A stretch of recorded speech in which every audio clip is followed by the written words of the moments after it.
La verdad es que llevamos unos años en que si no es por las danas es por los volcanes y si no es por las filomenas es por los incendios. El caso es que ya nos resulta rarísimo el año en el que la naturaleza no nos da algún tipo de susto.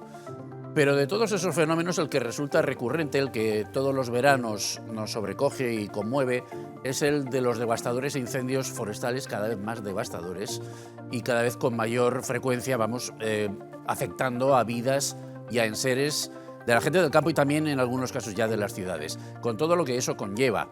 Por eso hoy en el primer NIS, en el primer Nos Interesa Saber de esta temporada, hemos querido buscar las opiniones, recabar las opiniones de los expertos para intentar entender por qué cada vez más los siniestros de este tipo nos tienen que encender todas las alarmas. Hoy contamos aquí en plató con la presencia de don Eduardo Rojas, que es profesor e investigador de la Universidad Politécnica de Valencia. Don Eduardo, muy buenas noches. Muy buenas tardes, perdón. Buenas noches en otro tipo de programas. ¿Qué está pasando así en corto y por derecho? ¿Está pasando algo diferente a lo de otros veranos? Vamos a ver, de todas estas perturbaciones, de todos estos desastres naturales, el más complejo de gestionar es el de los incendios, mal llamados forestales. Los norteamericanos le llaman wildland fires porque realmente ocurren en espacios agrícolas. Pasó los primeros incendios, el primer incendio grande fue en la zona de Lleida y fue agrícola. Es decir, tenemos fuegos de la interfaz urbano-forestal, campos abandonados. Por lo tanto, realmente son todo lo que ocurre en los espacios abiertos, básicamente forestales, pero no solo. Tienen tres aspectos que son muy peculiares. Uno es que ocurren, el momento más crítico, climatológicamente hablando, es un momento en el cual no hay noticias, porque se para toda la actividad, y especialmente se ocurre en agosto. Hemos tenido años que ha sido más bien a principios de julio y no es tan extremo, pero cuando ocurre en agosto, ese factor es muy potente.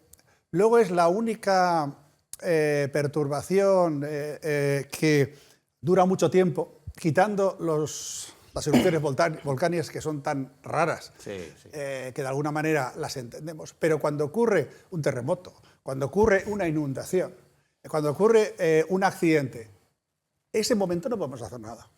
Podemos hacer una prevención y podemos reparar al máximo, tratar a los heridos, en fin. Pero contra ese hecho no. Pero cuando tenemos un incendio activo durante días y semanas, es algo que una sociedad de un país desarrollado cree que si ha podido ir a la Luna y está pensando en ir a Marte, ¿cómo no puede parar ese hecho? Y eso es muy difícil de gestionar. Pues ahora lo vamos Y el tercer factor es el factor que, digamos, que en lenguaje estadístico se llama random, que sería la aleatoriedad, que es extrema. Es decir, ¿por qué este año se ha concentrado en la zona que se ha concentrado? Es decir, el problema, las superficies en hectáreas no ha sido tan extrema si empezamos a deducir y llevamos a la superficie arbolada, que sería bosque, que sería la pérdida más importante, 150.000 hectáreas, no es una cosa horrorosa. El 94 fue mucho peor. Pero el hecho es que en ciertas zonas puede haber una concentración extrema y luego está mucho tiempo sin volver a ocurrir. Y ese factor random se puede intentar decir, no, es que ha habido menos efectivos, que ha habido más inversión, es que ha habido más o menos helicópteros. No. Ese factor tiene que ver básicamente con la mala pata de una ola de calor, a veces de viento, que este año no ha sido tan extremo, ha sido más bien la ola de calor, y unos fuegos que comienzan en los sitios más críticos y se llega al momento de colapso del sistema. O sea, que esto ha sido un poco ley de Murphy, ¿no? O sea, ha pasado todo lo que no... Y cuando llega el colapso, pensemos en el COVID. O sea, en el COVID se nos llegaron a morir casi 1.000 personas al día. Las muertes produjeron en 2 semanas. El resto fue un goteo. Y cuando hay el sistema de emergencias colapsa y el incendio de superficie es brutal, se produce un colapso, es cuando perdemos el 80-90% de la superficie. Con lo cual ese factor random lo tenemos que sacar para ver las tendencias de fondo y empezar a actuar sobre las causas, no distraernos sobre el caso concreto si este año falló. No sé. Ahora profundizamos un poquito más. Voy a presentar a nuestros otros dos invitados, contertulios, que son don Bernardo Ferrer, vicepresidente de AVA, de la Asociación Valenciana de Llauradors, d'Agricultors. Bueno, vostès també pateixen les conseqüències dels incendis, que normalment diem que són forestals, però també són agrícoles i també són, per tant, una preocupació fonamental per a la gent del camp. Exactament. Tot cau sempre sobre la terra. qualsevol cosa que acontisga sempre sobre la terra. En aquest cas, els incendis és algo que sempre ha ocorrit, és algo natural, unes vegades fortuïtament, altres per la mà de l'home i altres vegades perquè la natura ho configura, no? És algo natural i sempre ha estat.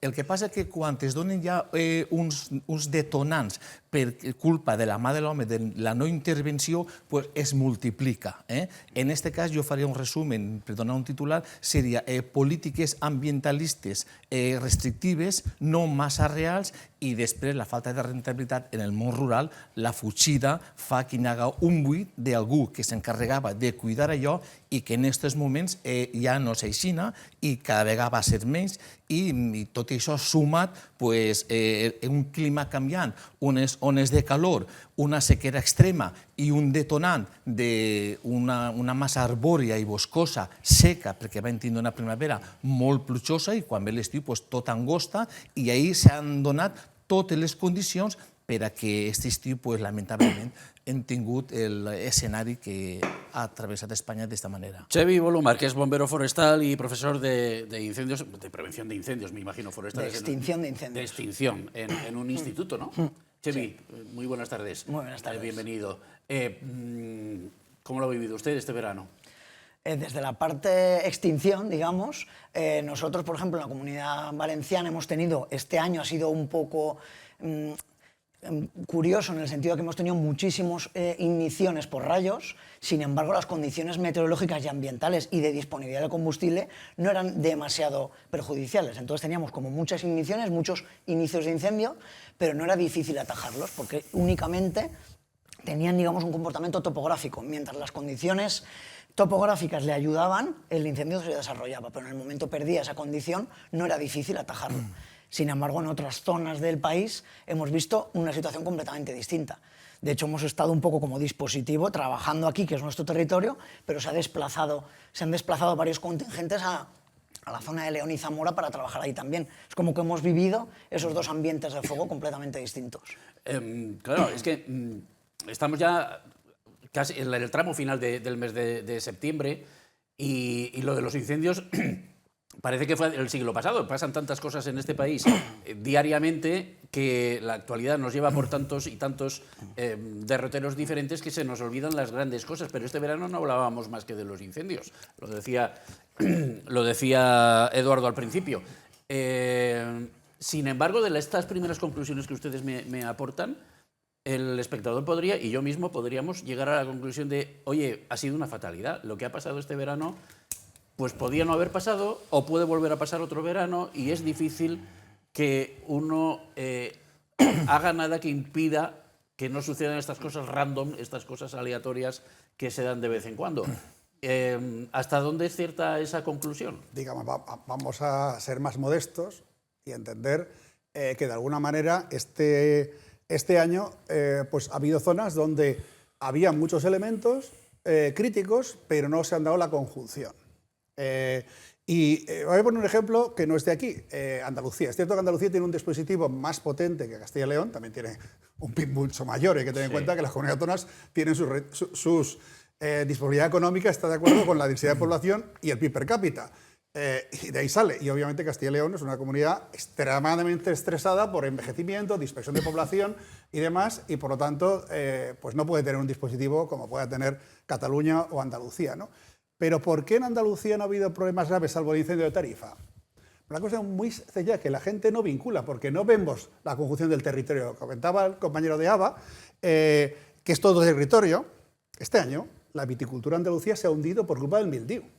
¿Eso qué quiere decir? Sí. Si ha pasado eso, es que la corriente sur puede ser, normalmente es más bien sudeste, incluso este, es decir, aquí tenemos Levante y le enviamos a través de efecto Fer el inverso del ponente. A ellos un aire súper tórrido que les hace un verano muy crítico. Gracias a que tienen dehesas, el fuego no corre mucho, pero no todo está dehesado. Pero este año ha sido de sur, pero un poco suroeste.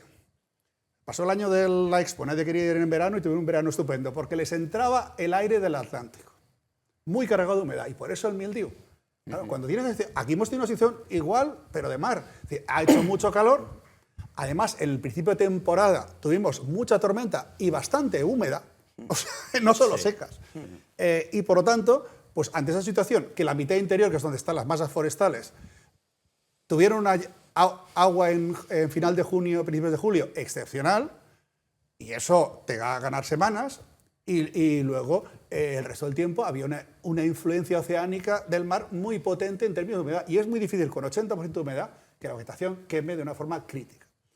Y luego tenemos, en el caso nuestro, que ser siempre muy modestos, los andaluces y nosotros, porque, voy a poner ejemplo, el último peor incendio que hemos tenido, que fue el de Cortes de Pallars, 2012. O sea, es mediados de junio, es decir, las noches más cortas. Muy importante, en los trópicos las noches son de 12 horas, aquí son de 15. Es decir, cuando más vamos al norte y tenemos una ola de calor, 15 horas de sol es mucho.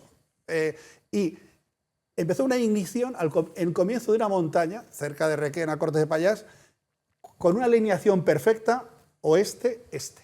Y con viento de poniente, que normalmente en verano solemos tener muy poco poniente, a veces solo unas horas. Este año prácticamente ha sido poquísimo, pero ese año empezó una situación de poniente de 4 o 5 días. Si la alineación es perfecta y por casualidad las condiciones meteorológicas son perfectas, como fue ese momento, bajísima humedad, 40 grados, y encima no se puede atajar en la primera hora, 2 horas, ese incendio es imparable. Ya puedes poner todos los medios de California que no lo para nadie. Y eso hay que ser modestos. Por lo tanto, lo que siempre advertimos, hay que mirar las estadísticas, hacer series largas y ver cuáles son los cambios de fondo y ante eso reaccionar.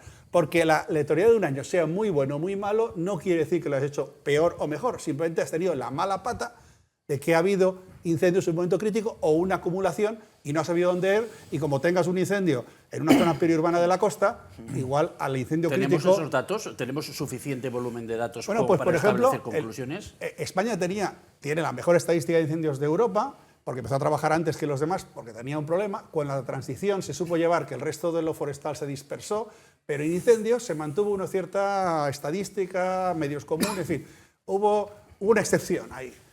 Pero el Ministerio desde el año 15 no ha publicado los resúmenes decenales, es decir, llevamos un retraso. Con lo cual, cuando hablamos de las series largas, nos tenemos que ir al año 2006, el incendio aquel de Guadalajara que nadie se acuerda. Eso no puede ser. Es un tema estadístico que se hace en nada. Y es necesario, pero también lo podemos hacer a nivel autonómico. Por ejemplo, había comentado el tema de los rayos. Es que este último decenio en la comunidad, la causa principal en superficie son los rayos.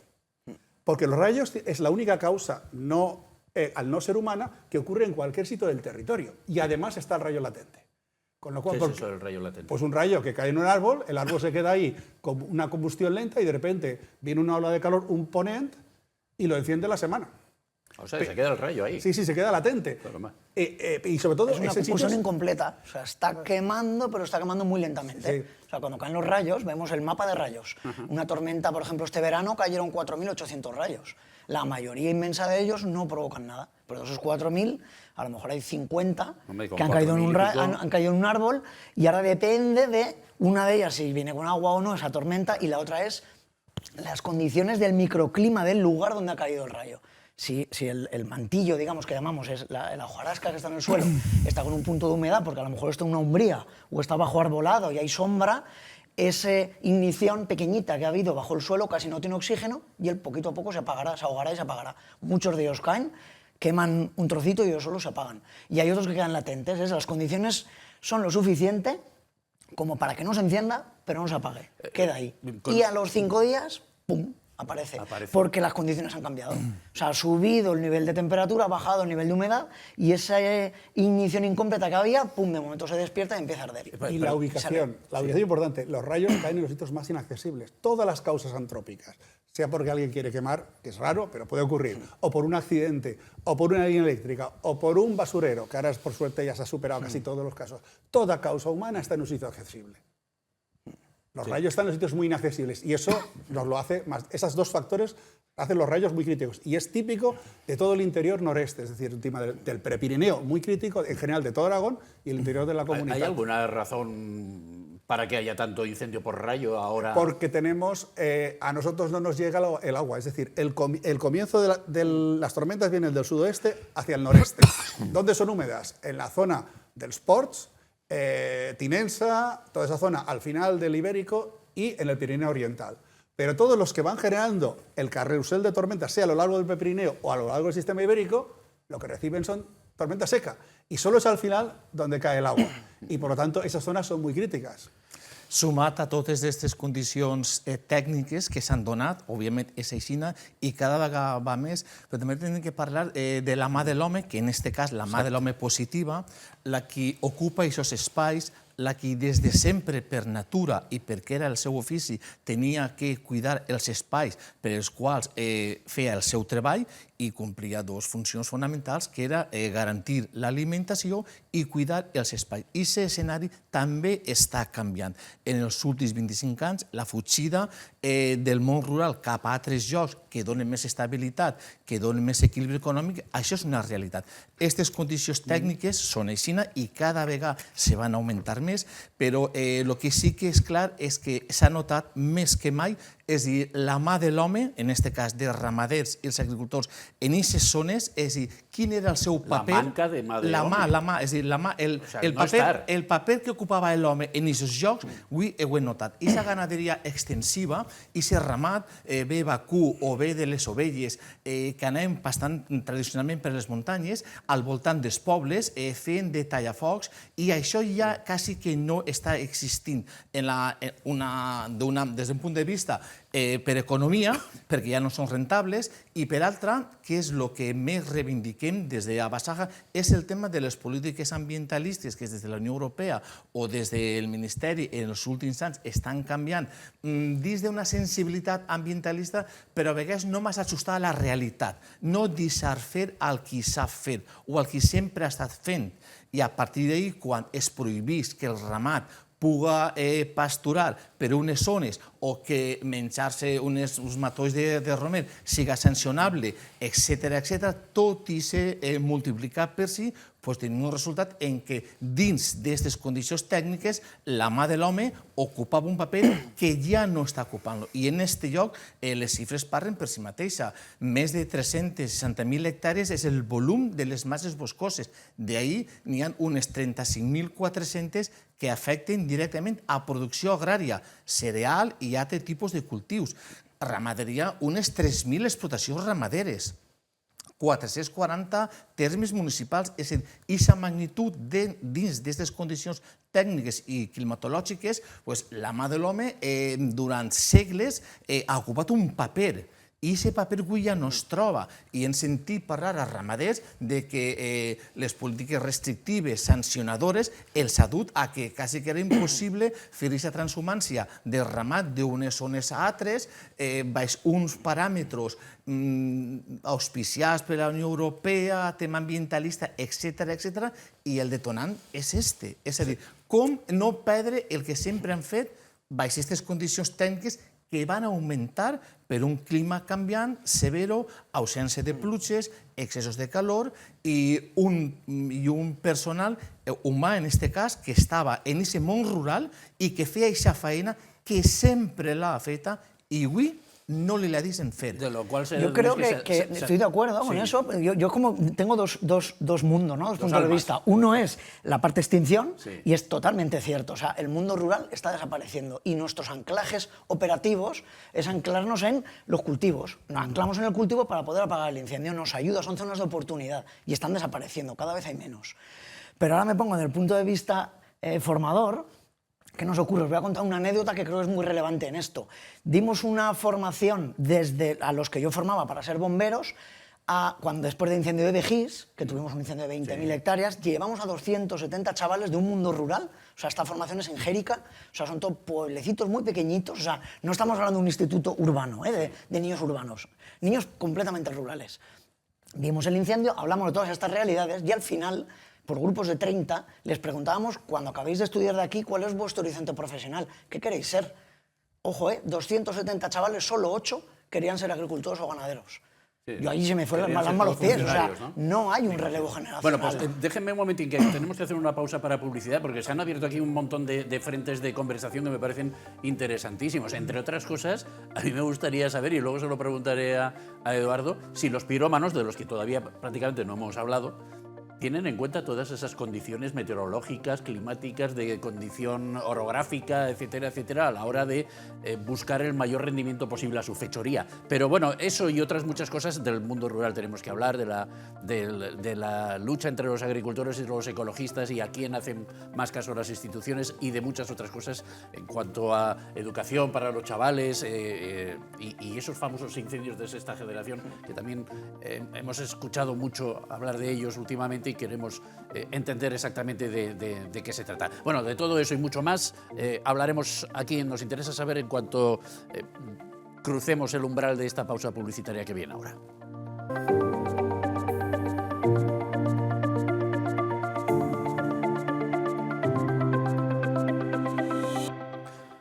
Los incendios encienden las alarmas. Estamos hablando de los incendios forestales con Eduardo Rojas, con Bernardo Ferrer y con Txevi Bolumar. Lo de los pirómanos, ¿atienden a estas? ¿Saben de lo que tratan o también son random, también son aleatorios? Yo creo que hemos de ir con cuidado y creo que lo que ha comentado Bernardo, esa línea argumental debería profundizar porque hay que ir a las causas del problema, no solo al elemento desencadenante y a las autoridades meteorológicas y demás. Porque un problema grave lo importante es focalizar. La primera cuestión es si vamos a las causas de fuego, ya hemos comentado el tema, la importancia de rayos, que era una forma de decir, cuidado que aquí tenemos otras situaciones. El Ministerio cuando hace esta estadística diferencia 5 regiones. Obviamente Canarias, que es otro mundo, donde lo que afecta allí es el contralisio, que es súper seco, es el viento húmedo que va por abajo y por arriba va a venir el viento que viene de los trópicos muy seco y que genera a partir de la cuota de inversión de 1.500 problemas graves. Y hay años que solo hay incendios ahí, memorables. O sea, también Canarias es un mundo, el noroeste es un mundo, todo aquello que tiene una impronta cultural celta y beltona. Bueno, es que los territorios celtas están todos deforestados. Es una zona de una mentalidad, no en la península ibérica, en la Bretaña, que también son celtas, el Reino Unido, Irlanda, son territorios absolutamente deforestados. Y ganaderos. ¿Por tala? ¿No? ¿O por qué? Bueno, también han sido potencias navales, pero básicamente una cultura ganadera. En cambio, cuando llegamos a la cultura vasco-castellana, que está unida, ya no se usa el fuego. Y hay más bases para lo forestal. Es decir, y la nuestra, la Corona de Aragón, es una cultura agrícola. Por eso el bosque se recupera. Porque la agricultura no es capaz de diezmar el bosque al 100%. Siempre quedan zonas incultivables, entre los bancales siempre queda algo que rebrota y por lo tanto el bosque ha podido, y hemos tenido suerte de tener una especie pionera excepcional, que es el pino alepensis, que por exceso se regenera, pero en la montaña tenemos al pino rojo, que también es un invasor, y donde entra la humedad y el ácido, solo ácido, al abedul. La única zona que no tiene pionero es el sudoeste de la península, ahí sí, o plantas o no, pero eso es otro debate. Entonces, en cuanto a las causas, una cosa es la España mediterránea, otra cosa es la España interior y la España del noroeste y lo de Canarias. Pero especialmente respecto a causas, podemos decir el noroeste y el resto de España, porque el número de fuegos por 1.000 kilómetros cuadrados, porque por kilómetro cuadrado serían fracciones, estamos a 1 a 10. Y Galicia está entre Valencia y Cataluña. Galicia tiene hoy 10 veces más incendios que Cataluña-Valencia. Pero es que tiene 3.000, nosotros tenemos 300, es que ellos llegaron a tener 10.000, 500 al día. Nosotros rara vez hemos pasado de 500 al año.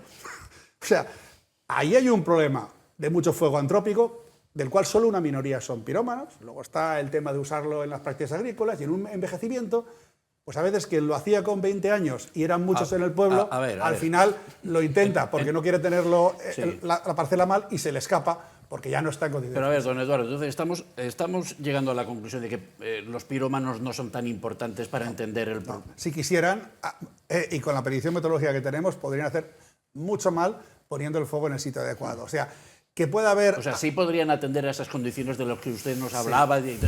Podrían saber de todo eso con los datos que están disponibles para cualquier ciudadano y hacer mucho más mal del que hacen. Exacto. Y además, insisto, si hay un problema todavía de número de incendios, es el noroeste.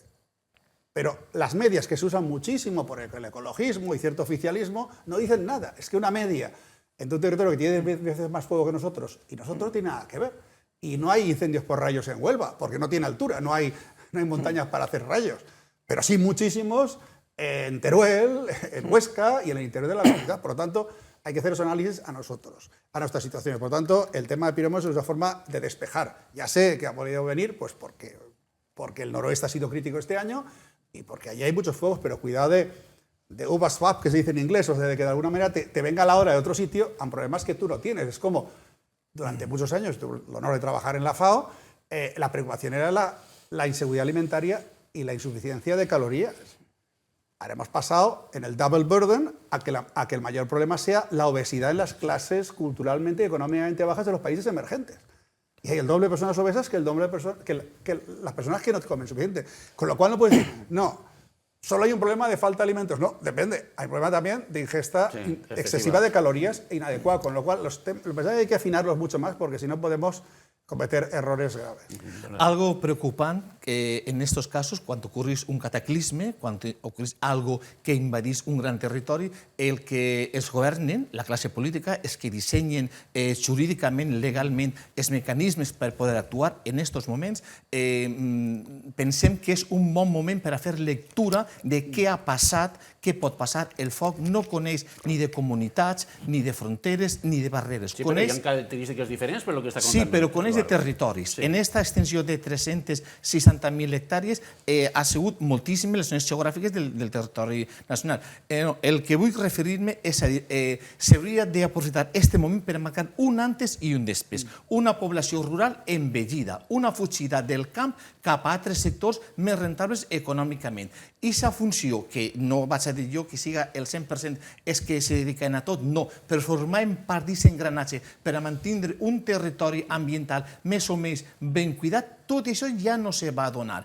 Per tant, quines van ser les mesures que en un futur, o immediatament ja, previsiblement i en previsió, perquè sempre el cos de bombers diuen que els millors incendis s'apaguen a l'hivern, és a dir, en prevenció. Quines són les partides pressupostàries que se van a donar? Com poden jugar el món rural junt a les forces, en aquest cas, de seguretat ambiental i d'extinció? Com poden jugar? El que no pot passar és que hem sigut tema de tots els informatius i que acte seguit ara tinguem altres notícies més rellevants i que ja no se'n recordem dels incendis. I no anem a parlar de les ajudes, que encara no sabem quantes ajudes van a rebre, en quin format, en quina quantitat, perquè va ser una peça inicial para que la gent es quede en el camp. És que va ser un detonant per a que fuguen molt més a pressa. I els pares van dir als fills, no us quedeu així i aneu-se'n a la ciutat, perquè així no n'hi ha res a fer. Que els xiquets estos als que donava la informació i la prevenció no se volen quedar en el camp. N'hi ha dos datos que alarmen a nivell europeu, que són, sobretot en la comunitat valenciana, com ha dit Eduardo, una regió àmpliament agrícola i econòmica tradicionalment, en un volum econòmic de les més importants d'Europa, 173.000 hectàrees de cultiu, de regadiu, abandonades, i una població en un envelliment rondant als 70 anys, és a dir, algo està passant. En quan tenim una economia agroalimentària que el volum de facturació l'any passat, en algun moment, van ser de 9.000 milions d'euros que generem del camp. És a dir, què està passant? Per què se'n va la gent? Perquè els fons d'inversió estan invertint en agricultura i els que han format part del paisatge no estem i se n'estem anant. Algo passa. I això, multiplicat per si, podem dir que en altres àrees en què se necessita molt més extensió per a ser viable l'explotació, no hi puguen quedar-se i se n'estan anant. Però per damunt d'això, és que gestionen el nostre territori, el nostre patrimoni, la nostra economia i sobretot legalment totes les normatives, què van a fer? Quin és el projecte a llarg plaç que se va reconduir? I no d'una comunitat o d'una altra, de tot un estat. Avui per avui no el sabem. Tampoc ens han donat discurs per a que formem part d'aquest debat, per a que portem propostes, perquè al fi i a la cap, és a dir, tot s'assenta sobre el territori. I els que estan dins del territori, principalment en aquestes àrees, són agricultors i ramaders i tenen entes en qui es representen i avui encara no s'han quedat per a veure què podien proposar, què podien ajudar o quins mecanismes que en algun moment han format part i avui ja no estan. És a dir, no és una cosa de nosaltres, és una cosa del qui està per damunt, com un paraigües, el qui té la potestat, És a dir, els incendis no se van a parar, se van a multiplicar. La climatologia mediterrània ja saben com és. En alguns moments tenim unes onades de calor, tenim uns temps molt secs i tenim unes masses boscoses molt vulnerables al foc. A l'agricultura continental, sí, l'home ha pres gran part d'aquests boscos, els ha transformat, avui són zones de cereals, de pastura, en el que gran part estan perdent-se i davant d'aquestes condicions algo tindrem que fer. És qui tenen la potestat i l'obligació de poder dirigir. Ja, però el que m'està suggerint vostè és que no s'està fent res, que no hi ha ningú al capdavant que estiga planificant, no vull ser tan radical, de una manera significante. No vull ser radical. A nivel ambiental, yo creo que uno de los problemas que está habiendo también es que si estamos hablando en algunas zonas, que estamos hablando de 1 millón de hectáreas forestales, en las que cada hectárea, tratar esa hectárea, depende del bosque que tenga, estamos hablando entre 10.000 y 20.000 euros por hectárea. Entonces, ¿qué ocurre? Que no tenemos dinero suficiente para poder... ¿Qué significa? Desbrozarla, por ejemplo, desbrozar, podar los árboles, claro, eso lleva un coste económico enorme. Entonces, esa idealización también de deberíamos limpiar el bosque, que limpiar también es un poco incorrecto, ¿no? No está sucio, o sea, el matorral es parte del ecosistema. Pero estamos modificando el modelo de combustible, que se llama, para que cuando llegue el fuego, como bien se ha dicho, el fuego no se puede eliminar del ecosistema, va a estar ahí. Es como cuando llega el fuego, el incendio será más fácilmente tratable. Pero ¿qué ocurre? Que hay tanta superficie que económicamente no podemos afectar nada más que una parte muy pequeña de la superficie. O sea, que lo de la limpieza de los montes es un camelo. No es que sea un camelo, no es que sea inviable, sino solo sirve para generar unas infraestructuras de defensa ante un incendio. O sea, vamos a generar zonas de oportunidad para que cuando lleguen los bomberos forestales puedan contener el fuego ahí. Pero no podemos tratarlo todo. O sea, que cuando llegue el incendio y tenga condiciones desfavorables, el incendio grande va a ser esa grande. Zona de oportunidad, perdón, para los que no estamos metidos en el tema. ¿Eso qué es? ¿Hacer unos claros en el bosque para que se pare ahí el fuego? No, para que se pare no, para que nosotros tengamos oportunidad para que podáis entrar ahí. ¿Qué ocurre? Que desde hace pocos años estamos copiando algo que ya venía de Estados Unidos desde hace muchos años, que es, por ejemplo, las quemas prescritas, que es modificar el territorio a través del fuego. ¿Qué ocurre? Que desbrozar, por ponerlo así sencillo, desbrozar una hectárea de bosque cuesta 10.000 euros y quemar esa hectárea de bosque cuesta solo 1.000. Y no lo estamos quemando todo, sino se busca una ventana de condiciones para que solo afecte a lo que queremos. Entonces, con esto que estamos diciendo, poder afectar a más cantidad de superficie del territorio. Entonces hay una cuadrícula en el mapa y decides que este trocito de aquí hay que quemarlo. Este trocito de aquí lo quemamos y tiene varios objetivos. Uno de ellos, eliminar combustible. El otro, entrenar a los bomberos forestales que aprendan a manejar fuego. Porque cuando llegan esos grandísimos incendios forestales, los modos de ataque básicos que serían ataque directo, tiro con mangueras a las llamas. Cuando tiene mucha intensidad, yo ya no puedo hacer eso, no me puedo ni acercar. Llegan las descargas aéreas, tiran los medios aéreos, baja la intensidad, ya me puedo acercar. Siguiente manejo sería un ataque indirecto. Es con maquinaria pesada o maquinaria ligera, elimino combustible cuando el fuego está activo, para que cuando él llegue, por tener menos energía, bajará la intensidad y lo puedo atacar. Y ya el último escalón sería el fuego técnico. O sea, sería una amputación en una persona. Te voy a cortar el dedo para salvarte el brazo. Voy a quemar todo este trozo de montaña para que cuando llegue este gran incendio, que no podemos hacer un ataque directo, muchas veces hablamos de fuera de capacidad de extinción, y a veces es cierto, pero a veces no es cierto del todo, es fuera de capacidad de extinción en un ataque directo. Pero si yo me alejo una cierta distancia, quemo este trozo y cuando llegue el fuego muere de hambre, ya no hay nada.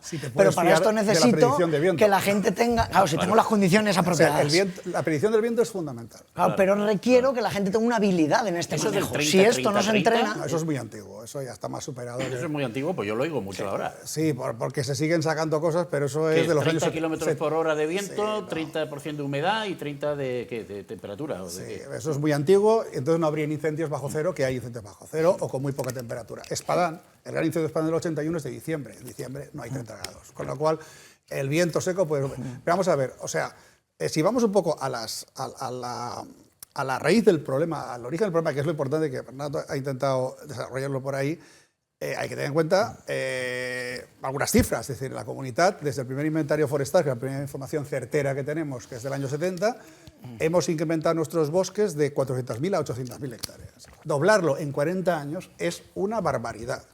Por abandono rural y porque tenemos especies pioneras.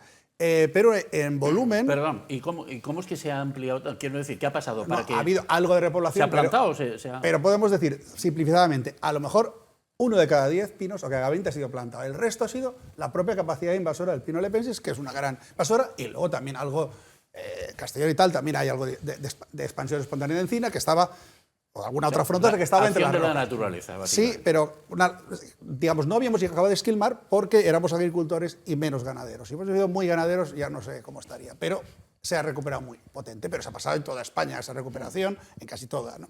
Entonces, ¿eso por qué ocurre? Está bien por un lado, porque vamos de un país deforestado, pero como todo, si tienes baja la tensión y conviene que suba un poco, si te pasas de la subida también, o sea, en el medio está la virtud, ¿no? Entonces, los incendios, estos megaincendios lo que están demostrando, o sea, está poniendo en evidencia, y es muy importante no dispersarse, es cierto que el cambio climático incide, pero el cambio climático se resolverá en 100 años y con todos los países del mundo. Y como está en este momento la situación internacional, complicado que se pongan de acuerdo. Si era difícil hace un año con Biden y demás, ahora más complicado. Sí. Y bastantes países han encontrado petróleo, con lo cual yo creo que van a jugar, especialmente Brasil, a un lenguaje bastante poco coherente, porque cuando la gente encuentra petróleo, de repente cambia el discurso. Con lo cual, el cambio climático sí es necesario, pero es un proceso global y de largo plazo. Con lo cual, me estás intentando despistarme, si usas ese argumento, además que el cambio climático, el CO2 no mata, el CO2 es necesario para la vida, es la concentración del CO2, como decían los latinos. Segunda forma de despistar, los incendiarios, salvo en las zonas que tengan muchos incendios, que solo es, por suerte, un 10% de España, el resto no es. ¿Cuál es el problema de fondo? El problema de fondo es el hundimiento del mundo rural, que es brutal en España, porque además se ha producido de una forma muy deprisa y genera muchos problemas de todo tipo. Nadie está hablando de la pérdida de patrimonio. O sea, sí podemos proteger una catedral en Palencia, pero todas esas iglesias románicas en los pequeñísimos pueblos de Castilla y León, que son cientos y cientos, por no hablar de miles, ¿quién las va a preservar? ¿Nos parece igual? O sea, Sí. esta es una derivada, hay muchas otras. El Ebro ha perdido la mitad del caudal. Llueve lo mismo, no ha cambiado la precipitación total del Ebro. Hay algo más de extracción, pero no lo explica. Es el emboscamiento. Estamos perdiendo agua. Es cierto que los embalses están durando más, O sea, porque hay menos erosión. Al haber más Claro, bosques baja el nivel del... muy fácil. El que tenga mucho pelo se ducha, ¿cuánto le cuesta que el pelo se le moje? Sí. El que tiene menos, A mí no me cuesta. ese que ya se moja. Por lo tanto, y además esos elementos Aquí finos, tenemos de todo. esos elementos finos son los que arden, y si están muertos, peor. Son los que arden hasta incluso que haya llovido ayer, porque se secan enseguida los... Claro. Y en un bosque que tengamos cada vez más biomasa, hay biomasa muerta. Con lo cual, abordar eso en todos los sentidos es fundamental. ¿Por qué no lo estamos haciendo? Porque es sangre, sudor y lágrimas, lo que decía Churchill en el 40, los británicos. Sangre, sudor y lágrimas. Y cualquier político, y más los de hoy, buscamos la solución fácil. Más aviones o más no sé qué. ¿Y qué ocurre también? Que el mismo territorio tiene administraciones separadas que cada una va a su bola. De hecho, Entonces resulta que tenemos agricultura con pocos medios, con la PAC, que la PAC no incide en la política mediterránea prácticamente nada, y por lo tanto puede hablar mucho, pero poca chicha, y es el ministerio como la consellería, poca capacidad. Luego tenemos el que reglamenta y pone restricciones, que es medio ambiente, que sobre todo en situaciones como la actual, muy propenso al ecologismo, la escuela de Narbona, con lo cual, y los años de Timmermans en la Comisión, que han sido horrorosos, porque ha fusilado la agenda ecologista en Bruselas y nos la ha trasladado. Y luego tenemos aguas, que son las confederaciones, que, como que dice, pasan del territorio, que son las vertientes, y donde sale el agua, con lo cual al final, y podríamos encontrar otras administraciones, nadie tiene una visión integrada. Y teníamos un paso razonable que se hizo, si se volvía a integrarlo en el segundo gobierno de Zapatero, con Espinosa, de ministra, pero como enseguida se fue, al final, Tejerina no supo mantenerlo. Nosotros, como en ese momento yo presidía el colegio, pero sobre todo Juntos por los Bosques, la plataforma del sector, pues a Tejerina, cuando empezó el segundo mandato, traba ese ministerio. Ese Ministerio de Agricultura y Medio Ambiente es fundamental. Y no es para tener un subministerio de Medio Ambiente para controlarlo. El medio ambiente es importante, pero es serio. No hacer caso solo al ecologismo, porque el medio ambiente tiene una parte seria y una parte de interés de poder, como tenía la Iglesia cuando mandaba. Y eso hay que entenderlo y saber que el interés, digamos, de parte no puede ser el que se imponga. Y hay unas zonas centrales, es decir, por poner un ejemplo, biodiversidad, muy importante. Resulta que que estaba junto a contaminación hace 2 días. con contaminación e evaluación de impacto. La biodiversidad tiene que estar con la pesca, con la caza, con la ganadería y con lo forestal. Porque ese es ese territorio, que tendrá que pelear si busca una solución. Lobo, por ejemplo, oye, pero tiene que estar con ellos, no puede estar con la contaminación, no tiene nada que ver. O sea, no podemos hacer un ministerio acorde con los intereses del ecologismo. No, es con la sustancia. ¿El ecologismo ha sido perjudicial para esta materia que nos ocupa? Por su falta de empatía con el mundo rural, ha generado muchos problemas. Seguramente no ha visto al mundo rural como un aliado, cuando realmente el único sector sostenible real es el mundo rural. Es una cuestión bastante absurda. Luego se ha escorado políticamente muy claro, que también es un aspecto que si tú defiendes unas ideas deberías ser neutro en lo partidista. Y siempre ha tenido como meta una naturaleza intocada cuando estamos aquí Atapuerca hace 500.000 años y estábamos antes. Y con el uso del fuego hemos cambiado la vegetación. Con lo cual estamos llegando a la conclusión de que la agricultura es fundamental para evitar los incendios. I el més lamentable és que es vol mantindre, és dir, en una fotografia del passat el present, i és impossible. No podem tornar al segle XVIII ni al segle XIX.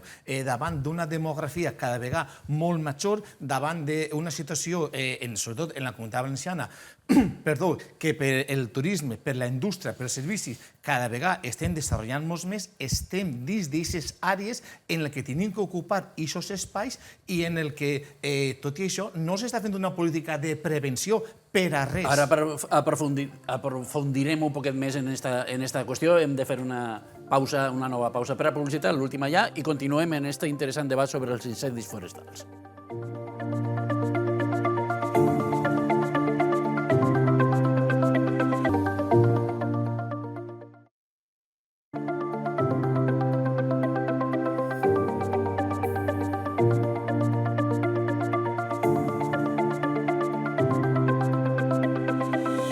Los incendios encienden las alarmas. Hoy nos interesa saber con Eduardo Rojas, con Chevy Bolumar y con Bernardo Ferrer. Estábamos hablando de la importancia del campo, de la agricultura y de la ganadería para la prevención de los incendios forestales, para la evitación en alguna medida, en gran medida, de los incendios forestales. Pero claro, és que és un problema molt gran, Bernardo, perquè per a mantenir l'agricultura i la ramaderia se necessitarà que siga atractiva l'activitat en el camp per a les persones que no hagin d'anar després a buscar millors condicions de vida a les ciutats, a la indústria, al turisme o a lo que siga. Entonces es un problema estructural molt important. Bueno, usted ho sap de sobre, jo no l'he de dir per què la gent se'n va del camp i fuig de la preservació de la natura. I jo, esta mosca és que no sé com matar-la per el rabo.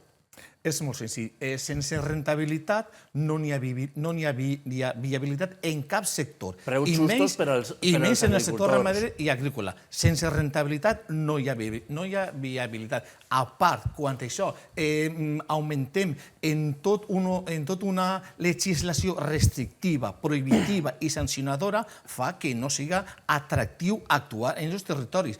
Per supòs que els agricultors i ramaders no ens encarregaven de fer tota la neteja de totes les muntanyes. No, d'una part d'elles, dels espais, el que sí que fem era que tots els voltants mantindre-ho net perquè era l'espai on anem a pastar el nostre ramat, on anem a fer el blat i tots els cereals, i això feia que el foc no arribarà a les cases. És que hem vist que el foc ha entrat a multitud de pobles abandonats o semiabandonats, però que els ha cremat perquè el bosc formava part d'allí. No passava a 3 anys, no? O almenys en esta... Però és que ho tenim a la Comunitat Valenciana, els termes estan abandonant-se, estan perdent-se.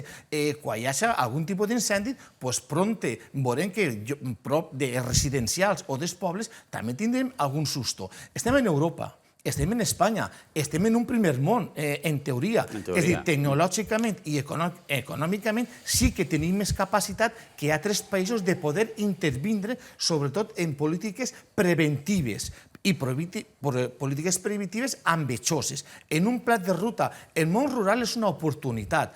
tant des del tema de cuidar d'espais des del punt de vista agrari i ramader com des del turisme. Per què no? Si estan augmentant... Ja, però si no se guanya per a viure, vale, però la gent no se quedarà. La gent s'ha de reinventar-se. I aquest món rural, en el que, com apuntava Eduardo, hi ha un gran patrimoni arquitectònic i històric, és a dir, és un atractiu. Si fem que això pugui ser viable en gent que s'ocupi d'aquests espais, a través d'unes polítiques que ajuden, que incentiven i que motiven, doncs quizás podem intentar que la gent jove pugui entrar en aquests espais, perquè n'hi ha molta gent que vol estar allí, que s'ha criat allí, però si les polítiques és al contrari, el resultat i la fugida la tenim garantida. I no oblidem que se destinen grans partides pressupostàries per a molts elements que són necessaris, no vaig a dir que jo, però també podíem prioritzar front a aquestes àrees que en una societat molt sensibilitzada en el món agrari, però que viu d'esquenes a ell, que ho veu de lluny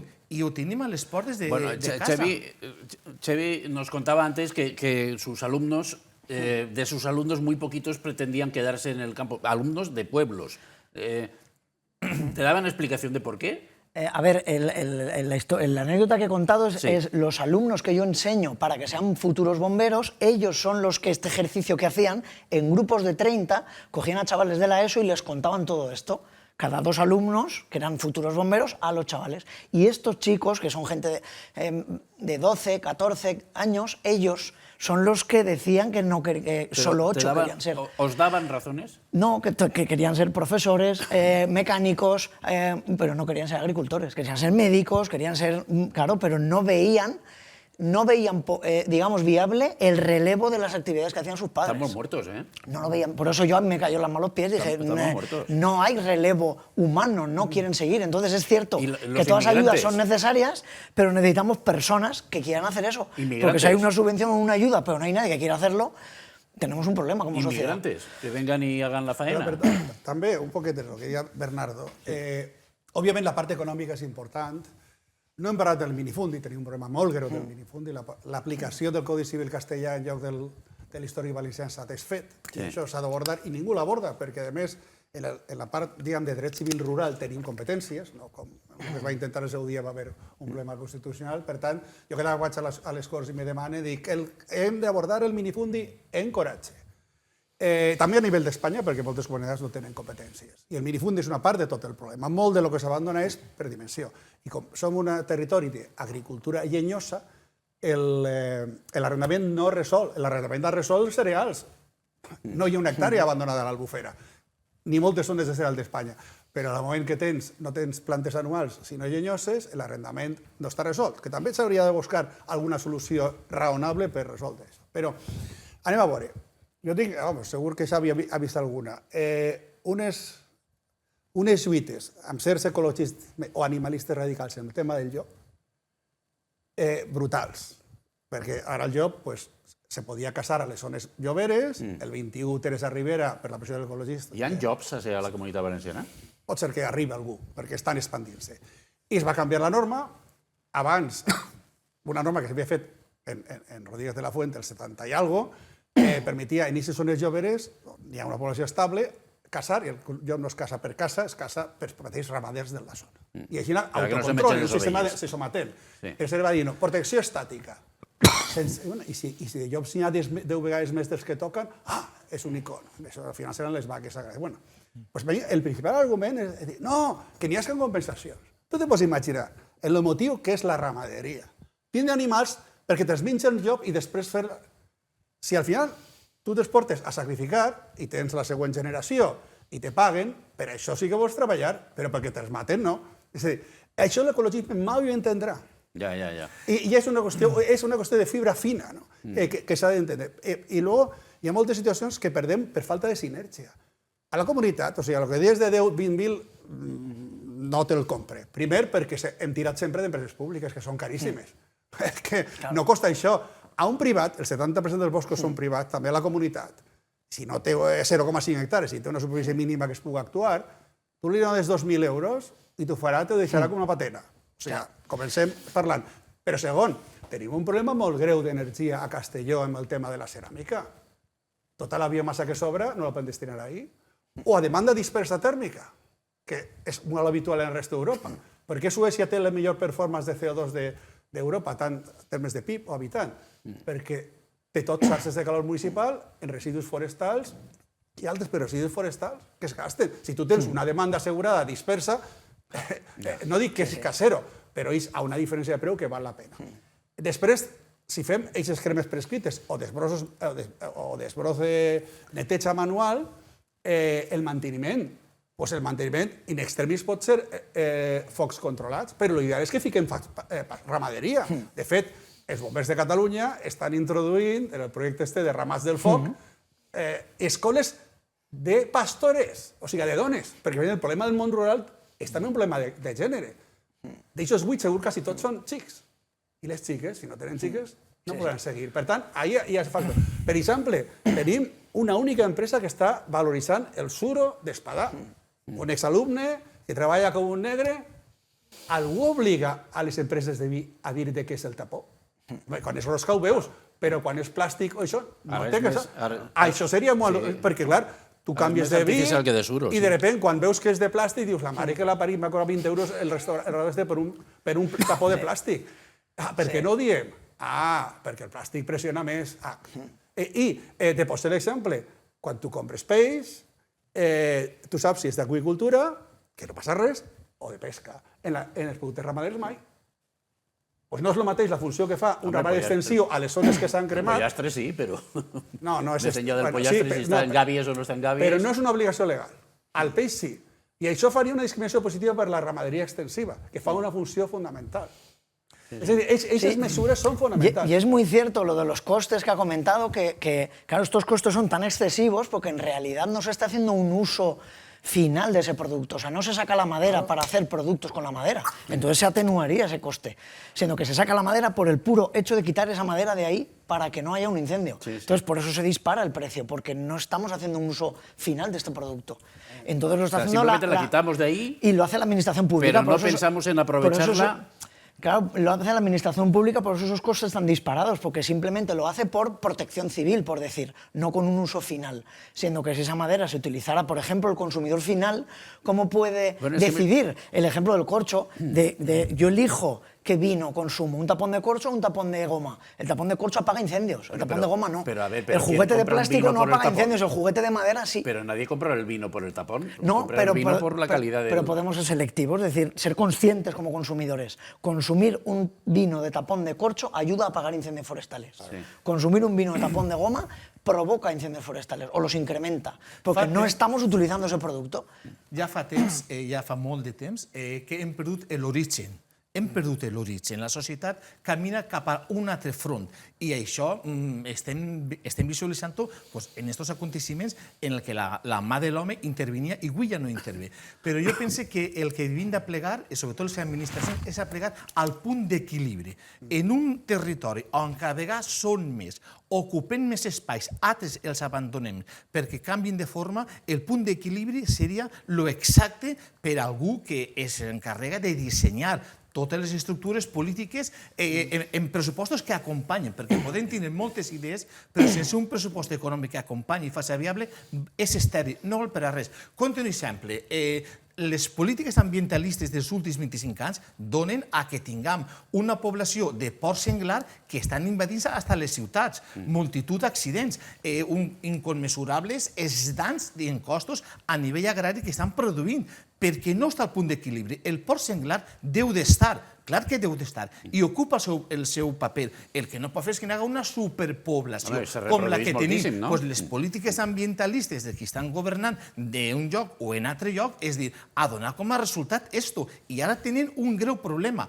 Estem a les portes, estem ja immersos en el que és la sega de l'arròs. Tradicionalment, l'arròs s'havia de segar perquè era la part final, perdó, s'havia de cremar, era la part final on durant un temps... La crema de la palla. La crema de la palla, i això feia que se regenerava de nou el cultiu, matava els fongs, etc. El no fer-ho ha sigut més contraproduent que altra cosa, perquè durant unes setmanes o durant un temps, si l'aire no era canviant, molestava una part de la societat i és algo que ha sigut contraproduent. Després es veu que no. Tot això baix un paraigües de polítiques ambientalistes tant nacionals com de la Unió Europea. Però l'origen no l'hem de perdre. I així hem perdut l'origen. I hem perdut l'origen quan no hem ajudat, no hem facilitat, no estem iniciant mecanismes o ajudes per a poder intentar almenys parar que no vagi a més, perquè no podem tornar mai a l'origen del que era el segle passat, però almenys que no augmente. I tot i això, és dir, uns i altres podem, tant la part tècnica i tecnològica pot i està induint idees i recomanant els que estan directament lluitant. En aquest cas, les forces de seguretat dels bombers estan també en primer cos participant i sobretot els que estem en el territori, agricultors i ramaders, ni ens escolten i damunt estem sofrint tota aquesta catombe. Ens estem quedant ja sense temps. La veritat és que han obert vostès un ventall de possibilitats i d'històries que pareix mentira que no hi hagi algú que prenga nota i faci un poc de coordinació per a intentar aplicar coses tan sensates i tan detallat com estan vostès posant damunt la taula. De totes formes, y por acabar ya, porque no sé si podemos establecer algún tipo de conclusión, pero los incendios están cambiando mucho. Hablábamos antes de los incendios de sexta generación, hablábamos de que están entrando en las ciudades, en los pueblos, en zona urbana, en zona urbanizada. Esto, Xevi, esto es... A ustedes les tiene que preocupar especialmente, me imagino, a los bomberos. Sí, en el momento, estos incendios, nosotros los llamamos incendios de interfaz urbano-forestal. Es en el momento en el que el mundo forestal y el mundo urbano se encuentran y friccionan. Es un lugar donde hay viviendas y hay bosque y todo se mezcla. ¿Qué ocurre? Que cuando llega un incendio allí hay un secuestro de medios, que llamamos. ¿Qué ocurre? Que nuestro primer objetivo ya se convierte en no apagar el incendio, en proteger a las personas. Claro. Siguiente objetivo, proteger sus bienes. Y ya, por último, abordar el incendio forestal. Si son unas pequeñas casas dispersas, ese primer esfuerzo de protejo a las personas y a sus cosas, secuestra pocos medios. 2, 3 medios llegan y los resuelven, y el resto atienden al incendio. Pero cuando entramos en una zona en la que o tenemos muchísimas urbanizaciones o un pueblo amenazado por el incendio, secuestra tantísimos medios que durante muchas horas apenas podemos ser capaces de atender el motivo original, que es el incendio, porque estamos todos ocupados en proteger a estas personas. Claro, ¿esto qué provoca? Que durante horas este incendio está acampando a sus anchas. No podemos... ¿Por qué están llegando los incendios a las casas? Por 2 motivos. Un motivo de ellos ha sido porque hemos tenido una idealización social del bosque, sobre todo en la zona mediterránea. En zonas boscosas hemos metido casas, porque teníamos esa visión nórdica de casitas dentro del bosque, y es muy bonito, es cierto, pero allí los incendios no son un problema para la sociedad. Pero aquí tenemos un bosque que es combustible. Entonces, ¿qué ocurre? Que hay momentos del año que ese lugar es muy peligroso y no somos conscientes como ciudadanos. Nos parece idealista vivir en su lugar de urbanización. Y luego, por otra, la pérdida de las actividades agrícolas. Desde la Edad Media, o mucho antes, cuando llegaba y se creaba una población, ¿qué ocurría? Población, primer anillo agrícola, segundo anillo ganadero, y luego estaba el bosque. Desde hace miles de años que un incendio no podía amenazar a un pueblo. Y en los últimos 70 años, deja la actividad agrícola, deja la actividad ganadera, y pega el bosque contra los pueblos. Tenemos una situación que no ha ocurrido nunca en la historia del hombre. Bueno, en medio minuto, ¿me hacen ustedes un titular, una conclusión, una sentencia con la que podamos concluir este programa, Eduardo? Sí, los grandes incendios son la punta del iceberg de un problema mucho más profundo, de desconexión y de nuestros orígenes rurales, que hay que reconectarlos, y hay que pensar que ese medio rural nos da una serie de servicios y bienes clave, y que se encuentra en una especie de síndrome de la abuela, de la yaya, que es la que cuidaba a los nanos, preparaba la comida, preparaba las fiestas, los regalos, todo, y todo el mundo encima le criticaba por qué me había regalado este a mí y no al otro, tal y cual. Cuando se murió, de repente se dieron cuenta que no lo habían ni agradecido. Ya. Ese es el problema del mundo rural. Yo creo que al final, más que medios, es un reconocimiento de su función fundamental, que nos da el agua, la fijación de carbono y los servicios ambientals i protecció del suelo. Bernardo, una conclusió ràpida. Una conclusió ràpida. Medides preventives, ambicioses a llarg plaç, i polítiques que ajuden, que afavorissin i que no sancionin i que no prohibissin. Deixar fer. I no hem d'oblidar que els agricultors són els primers en aplegar i els últims en anar-se'n en tots els llocs. I la seva inacció en aquests moments, per distints motius, ha donat peu a que la magnitud aplega a tal punt, i invitem a la classe política a que facin autocrítica, a que facin facin anàlisis, una lectura, que escoltin els que estan en el territori, a la part tècnica i a la part instintiva, i entre tots, en una taula, treballem per el bé de tota la societat. Xevi. Yo, por mi parte, veo un poco que deberíamos trabajar en todos estos campos que hemos hablado para intentar revertir un poco esta situación de obesidad que hemos hablado antes, ¿no? De que nos hemos pasado de largo, pero a la vez, como hemos llegado hasta aquí en 70 años, nos ha costado 70, en 5 no podemos revertirlo. O sea, tenemos que trabajar en revertirlo y tenemos que preparar a la sociedad para un ambiente de fuego. Vivimos en un lugar en el que los incendios forestales son una amenaza. Y la sociedad, como sociedad, tiene que estar preparada y asumiendo que vivimos en un ambiente mediterráneo. Pues muchísimas gracias a los tres, a ustedes, señoras y señores televidentes, en este inicio de temporada. Les agradezco la atención prestada y les deseo que queden ustedes con Dios.